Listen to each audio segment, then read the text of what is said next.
কোরবানির ঈদকে সামনে রেখে ব্যস্ত সময় পার করছেন চট্টগ্রামের বোয়ালখালী উপজেলার কামাররা। চলছে হাঁপড় টানা, ফুটছে কয়লা, জ্বলছে লোহার টুংটাং শব্দে হাতুড়ি পিটিয়ে তৈরি করছেন দা, কিরিচ, ধামা, বটি, ছুরিসহ মাংস কাটার বিভিন্ন সরঞ্জাম। আসন্ন কোরবানির ঈদের কথা মাথায় রেখে নতুন আশায় বুক বেঁধে ব্যস্ত সময় পার করছেন কামার শিল্পীরা। যেন দম ফেলার ফুসরত নেই তাদের।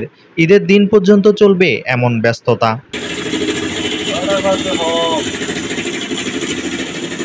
তবে কয়লা, লোহাসহ সবকিছুর দাম বেড়ে যাওয়ায় আগের মতো লাভ হয় না বলে জানান কামারেরা। বুধবার বিকেলে উপজেলার মুরাদ মুন্সিরহাট, শাকপুরা, গোমদণ্ডী ও কানন-গোপাটা এলাকায় কামার দোকানগুলোতে ঘুরে দেখা গেছে পশু কোরবানির দা, ছুরি, চাপাতি সহ প্রয়োজনীয় সরঞ্জাম কিনতে ক্রেতারা ভিড় করছেন কামারের দোকানে। আবার কেউ বা পুরনো দা, ছুরি, চাপাতি, বটি মেরামত করতে আসছেন।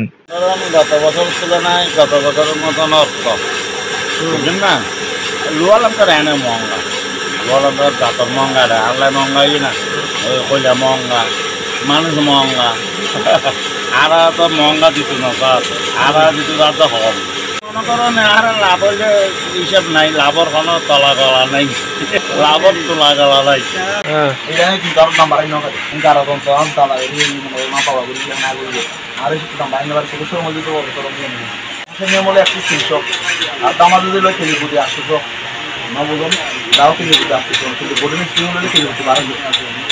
বোর্ডিং পানি হয়ে 100, মনে করেন যারা গরিব মানুষ 500 হলো, আর দামার পানি হয়ে 150, ফসল নিয়ম হয়ে 180। ক্রেতারা জানান ঈদুল আজহা উপলক্ষে গরু ও ছাগল জবাই দিতে এবং মাংস কাটা প্রয়োজনীয় সরঞ্জামাদি কিনতে হয়, সেজন্য দোকানে এসেছি।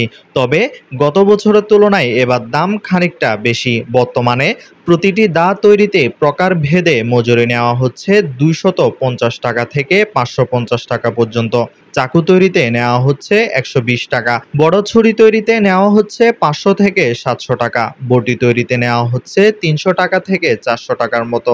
এদিকে আগের তুলনায় দাম একটু বেশি হলেও বাধ্য হয়ে পশু কোরবানির সরঞ্জাম কিনছেন ক্রেতারা। মনে করেন আরো প্রায় 9-10 দিন মতো বাকি আছে, তো এখন সেই তুলনায় তারা একদম মনে করেন ফার্স্টের দিকে যে রেট কিনিয়া করে মানে 20-30% মতো রেট বাড়ছিল।